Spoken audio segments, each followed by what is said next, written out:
supposed to be some of the most verified images of giants. There's a part of history that just is not being told. Hieroglyphics in Egypt showing massive human-like entities.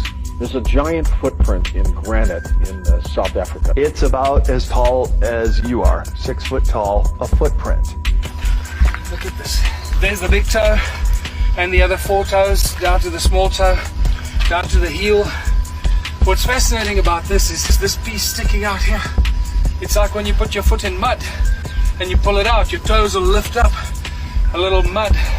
That's got to be the foot of a 20 to 40 foot creature. There was another kind of human on this planet which wouldn't go along with Darwinian evolution. There was a petrified finger that was found. Tell us about that. Was it biological? Oh, very much so. So they've scanned it. They can see the tendons and the bones, and it's very much organic finger bone with the fingernail as well. And if you would have attached that to a human and done the analysis, it would have been over 20 foot tall. Maybe we're talking Anunnaki or the offspring, the Nephilim, here on Earth. Maybe these Bible stories have more to tell us than we're giving them credit for. In the Hebrew Bible, the Nephilim were the sons of gods. They were also known as giants and considered to be the fallen ones.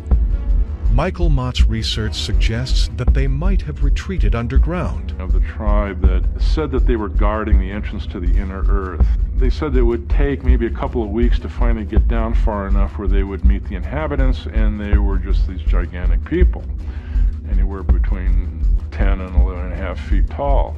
They talked about how when they got far enough down, one of the things they saw was basically molten rock.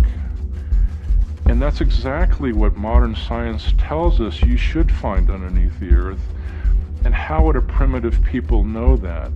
The evidence left behind for the giants on this planet is staggering. I found bones and body parts in the mountains that are 50 times, 100 times, 500 times the size of humans. So the ancient stories of giants on Earth have been passed on over and over again.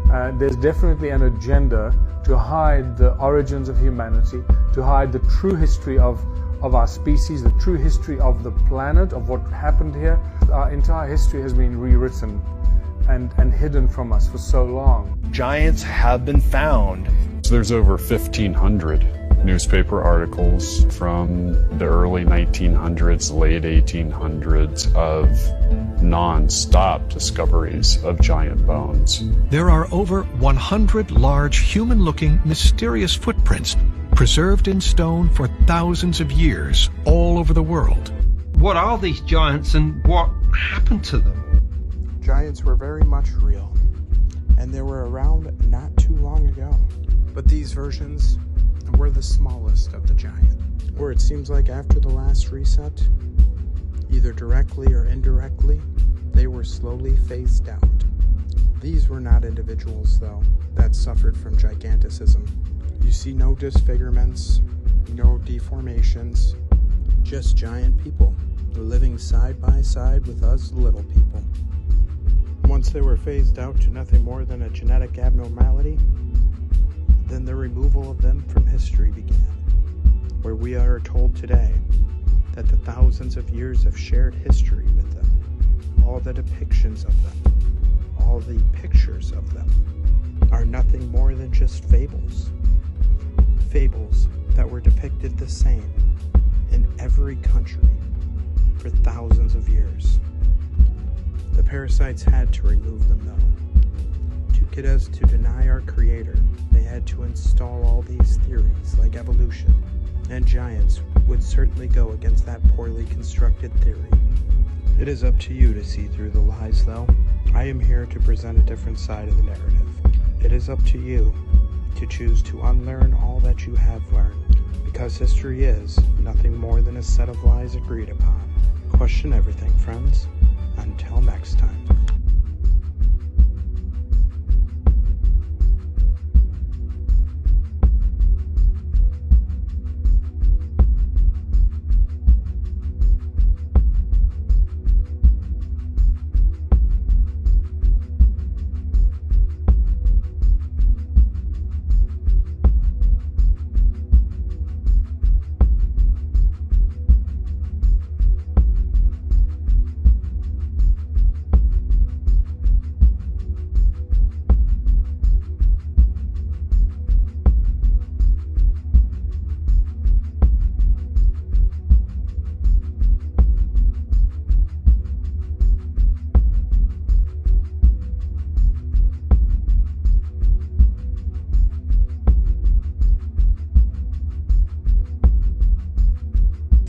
We are at the famous site of the giant footprint, or the footprint of God, here near Mphaluzi in South Africa, very close to the Swaziland border.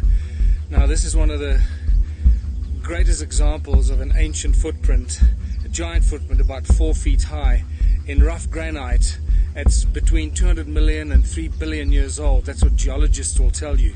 I'm going to just take you, if you follow me, up to the top where it's imprinted against the side of the rock, which means it's been around for so long that the tectonic plates and the movements have actually pushed it up at the apex of this little outcrop. It's quite spectacular, so just walk with me and I'll show you. I don't know of any other example of a footprint in rock that is as amazing as this, and this should be drawing 20 million tourists to South Africa every year, and nobody knows about it. It's unbelievable.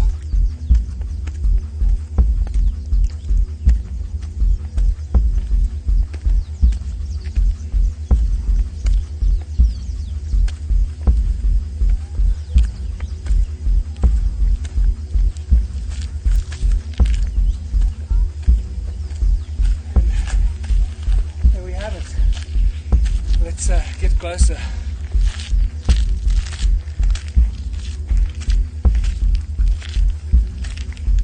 Oh wow. This is just beautiful. Look at this. There's the, you know, when you, there's the big toe and the other 4 toes down to the small toe, down to the heel. What's fascinating about this is anybody that does a study of this will notice this piece sticking out here. It's like when you put your foot in mud and you pull it out, your toes will lift up a little mud where your toes were, and it's exactly what seems to have happened here. This rough granite is just, it's pulled up. This overhang here, it's spectacular. And I see that people have been